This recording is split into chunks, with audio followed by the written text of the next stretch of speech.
The difficulties officers are facing, which the Mayor mentioned in Kath's report there, was put directly to MPs with a stark warning today. The capital is facing the biggest convergence of threats it's seen in a very long time.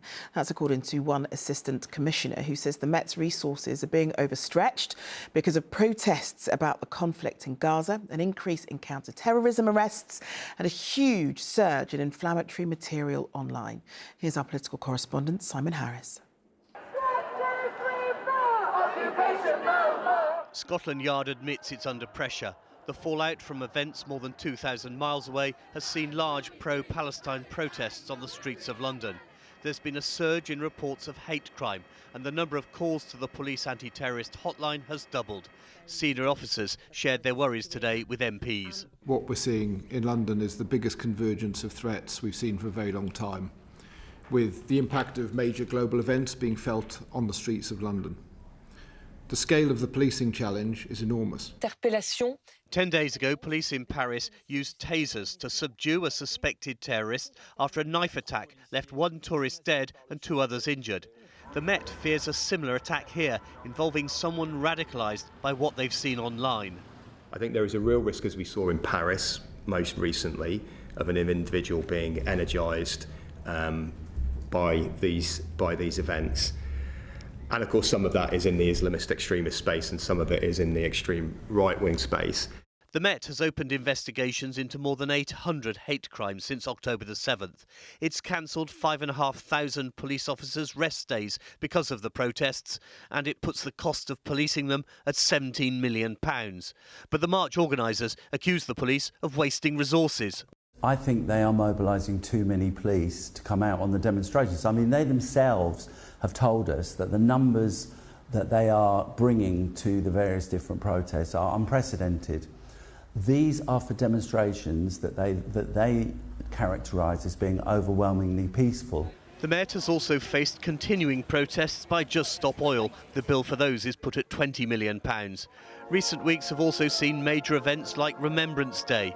London's police force says it's under the greatest period of sustained pressure since the 2012 Olympics. Simon Harris, ITV News. Good evening. The frustration with the Mayor's expanded ULEZ zone has led to almost 1,000 cameras being attacked by activists. One camera was even blown up last week. This morning, for the first time, a man was sentenced for criminal damage. Stephen Nunn is a 60-year-old carpenter who covered a Bromley camera in paint 6 weeks ago. But will taking legal action like this have any kind of impact on that kind of activity? Well, as for Mr Nunn himself, he's happier attacking cameras than he is being caught on them. Our political correspondent Simon Harris explains. His face half hidden behind a scarf, this is the first person to be punished by a court for attacking a ULEZ extension camera. Stephen Nunn, a 60-year-old self-employed carpenter, was ordered to do 100 hours unpaid work at Bromley Magistrates Court. In October, he was caught by police covering a camera with white paint. The prosecution said a very high degree of planning was involved. He used an anti-wasp spray on a pole operated by ropes and was dressed in black. Nunn's solicitor told the court his client was frustrated at the impact ULEZ was having on his business and his ability to visit and care for his brother who has mental health issues. But he admitted the attack on the camera was a mad decision. After the attack, police found anti-ULEZ posters and Blade Runner stickers at Nunn's home in West Wickham. The Blade Runners is a shadowy group claiming to have vandalised and stolen dozens of cameras. You're the first person to be prosecuted for damaging a ULEZ camera. What do you think of the 100 hours community service? I've really got nothing to say. I've really got nothing to say, was his muffled response. But a friend and fellow anti-ULEZ activist who helped crowdfund Nunn's legal bill offered a defiant explanation.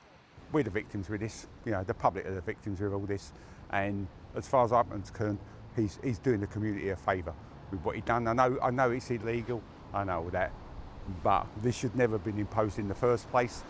In just 8 months this year, Scotland Yard recorded more than 1,000 attacks on ULEZ cameras. Most were damaged, some were stolen.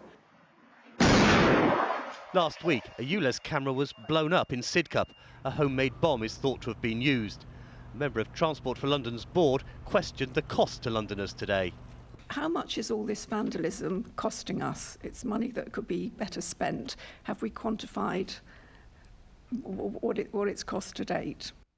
There was no answer, but in a statement, a TfL spokesperson said, camera vandalism will not stop the ULEZ operating London-wide. All vandalised cameras are repaired or replaced as soon as possible.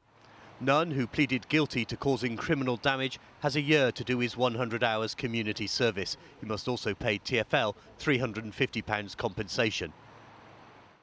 Simon, as you just said, almost 1,000 cameras have been vandalised, but how many people are being prosecuted at the moment? Well, the Crown Prosecution Service was keen to point out today that Stephen Nunn may have thought he could get away with it because it was late at night and he was dressed in black, but he was actually seen spraying the camera by police. And the message from the CPS is that people will be prosecuted. But of those 1,000 plus attacks since April, only 3 people have been charged. Stephen Nunn was one of them. One of the others has had the case against them dropped. A further 2 are still under investigation, and a 6th suspect has simply been cautioned.